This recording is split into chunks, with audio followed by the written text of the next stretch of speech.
Now let's trace an if-else statement.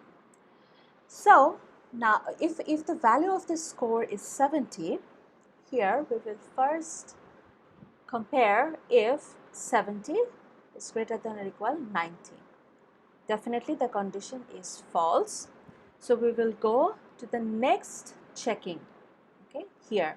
So else if 70 is greater than or equal 80, which is again false. So we will go to the next condition, else if 70 is greater than or equal 70, which is true. So we will go inside this if statement and assign the grade C into the variable grade, and finally we will go to the next execution. So let's look at an important thing. So the else clause matches the most recent if clause in the same block. Okay. So the type of indentation here gives us an impression that if I is greater than j, if this is true, we will go inside this and again check for the next condition. If it is false, we will go to the else, since this else has the same indentation level as if. But according to this rule, the else clause matches the most recent if clause. So even if this else is written below this if, this is actually associated with the second or the nested if. Okay. So this statement is equivalent.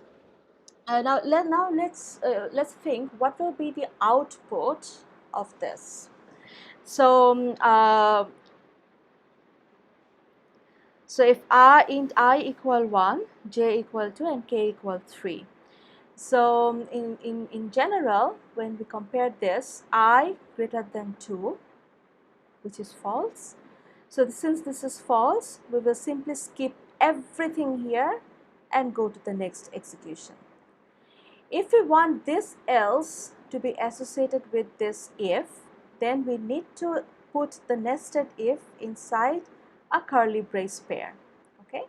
So now if we compare this 1 greater than 2 and this is false, we will now go to this else, because else cannot see inside any block. What is inside block?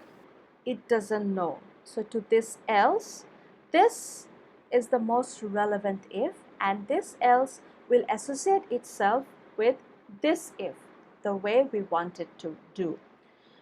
Another common error is adding a semicolon at the end of an if clause. Okay, that means if we have this statement, if radius is greater than or equal 0, and then we actually have the rest of the program.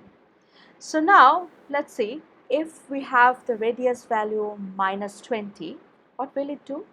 It will compare if minus 20 greater than or equal 0, which is false, and then it will go here and see, okay, since it's a semicolon, meaning we have dealt with this situation, the false situation or the true situation, and then it will go to this part of the program, which is simply a regular part of the program. It no longer depends on this condition, whether true or false. Okay, so this is a classic mistake.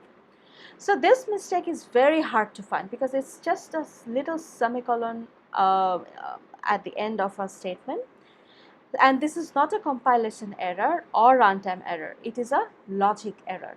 Okay, and this error often occurs when you use the next line block style. That means you start the brace from the next line. Okay, it usually occurs then. Another thing is, if we have that number mod 2 equals 0, we are assigning the Boolean value true to some variable even.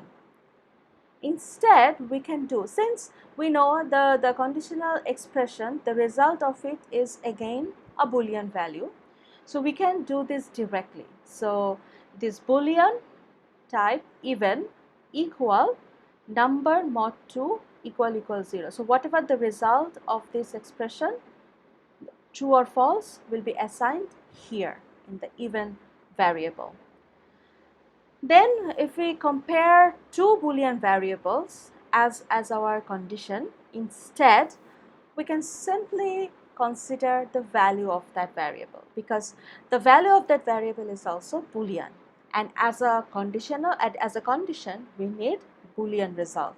So instead of writing this even equal true, we can simply put even, and if even is true, we will go inside the if block.